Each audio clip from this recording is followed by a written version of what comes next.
Praise the lord. యేసుక్రీస్తు నామములో మీ అందరికీ శుభములు తెలియజేస్తూ ఉన్నాను. ఈరోజు మనం ధ్యానం చేసుకోబోయేటువంటి వాక్య భాగం అపోస్తులైన పౌలు గారు కొరింథీయులకు రాసిన మొదటి పత్రిక 6వ అధ్యాయం 20వ వచనం. మీరు మీ సొత్తు కాదు, విలువ పెట్టి కొనబడిన వారు గనుక మీ దేహముతో దేవుని మహిమపరచుడి.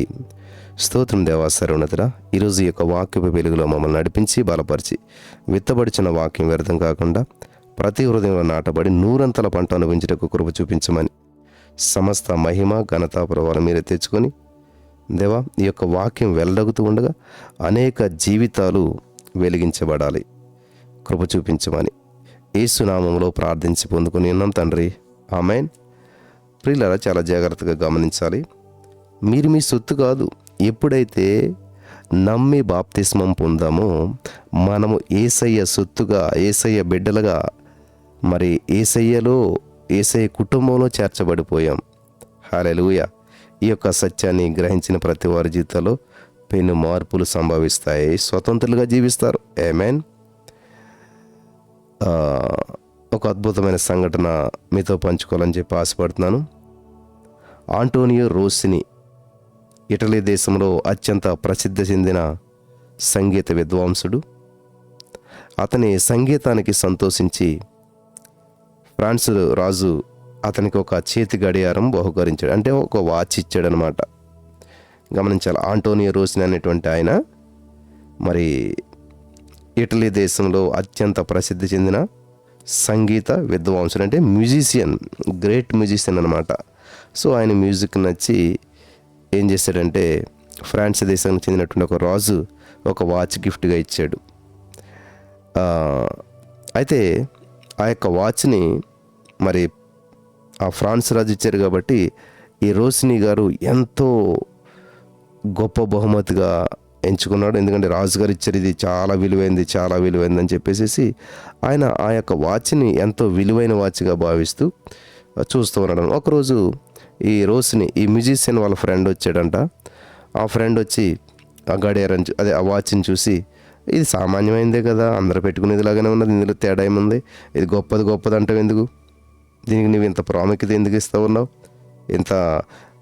ఎంత ప్రాముఖ్యత ఇవ్వటం దీనికి పెద్ద అనవసరం, నార్మల్గానే చూడు, చాలా గొప్పది అని అంటావు ఎందుకని ఆ యొక్క స్నేహితుడు ఈ యొక్క మ్యూజిషియన్ అయినటువంటి రోసిని గారిని అన్నాడు. కానీ ఈ రోసిని, ఈ మ్యూజిషియన్ మాత్రం ఇది మహారాజు ఇచ్చింది కాబట్టి తప్పక విలువైంది అయి ఉంటుంది, ఎందుకంటే ఆయన గొప్పవాడు, ఆయన ఆర్డినరీ గిఫ్ట్లు ఇవ్వడు, ఇది చాలా విలువైనటువంటిది అని చెప్పి ఆయన మరి అంటూ ఉన్నాడు అనమాట. ఎందుకంటే ఆయన ఫ్రాన్స్ దేశానికి రాజు అయ్యండి, మనం అందరూ పెట్టుకునే నార్మల్ వాచ్ ఇలాంటి వాచ్ ఆయన ఎందుకు ఇస్తాడు, ఇది చాలా మహారాజు ఇచ్చింది కాబట్టి తప్పకుండా విలువైంది అయి ఉండాలని చెప్పేసి అన్నాడు. అతని స్నేహితుడు, నువ్వు ఎంత చెప్పినా వింటలేదని చెప్పి, ఇది సాధారణమైన గడియారమే, నేను నిరూపిస్తాను నీకు కావాల్సింది అని చెప్పి ఆ యొక్క స్నేహితుడైనటువంటి మ్యూజిషియన్ ఫ్రెండ్ ఆ రోసిని తీసుకుని ఒక గడియారాల షాప్ దగ్గరికి వెళ్ళాడు అనమాట.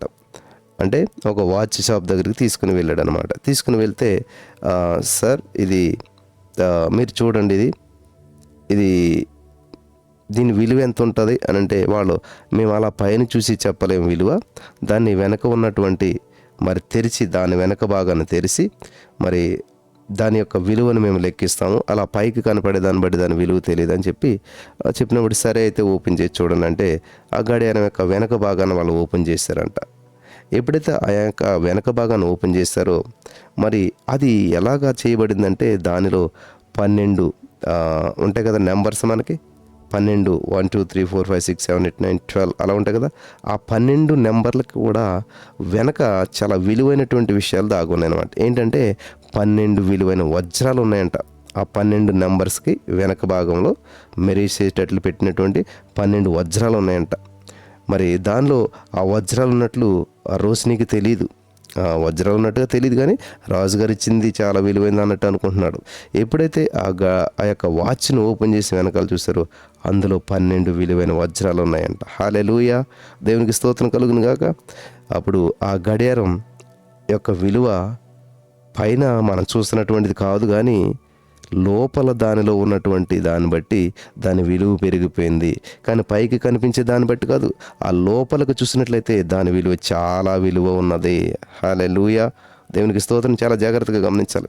దాని విలువ లోపల ఉన్నది, పైన కాదు. ఈ యొక్క సత్యాన్ని మనం గ్రహించాలి ప్రియులారా. అప్పుడు ఆ గడియారం విలువ ఎంతనంటే లక్షల ఖరీదు చేసేటువంటి విలువగా మార్చబడిపోయింది.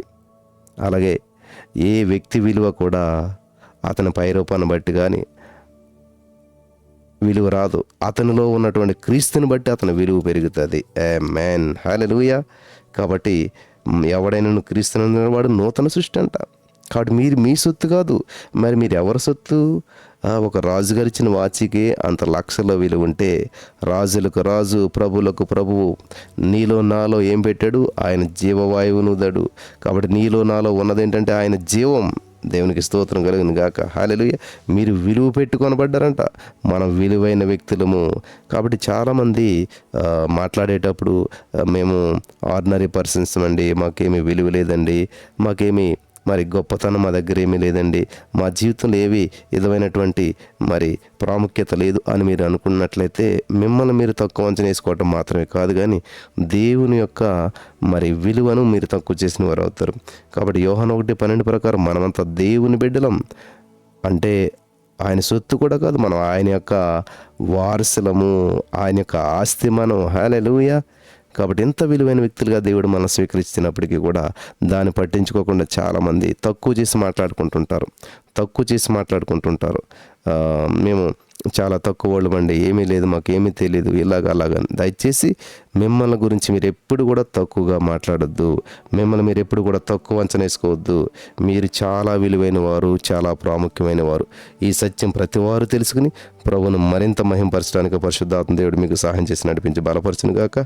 ఆమేన్.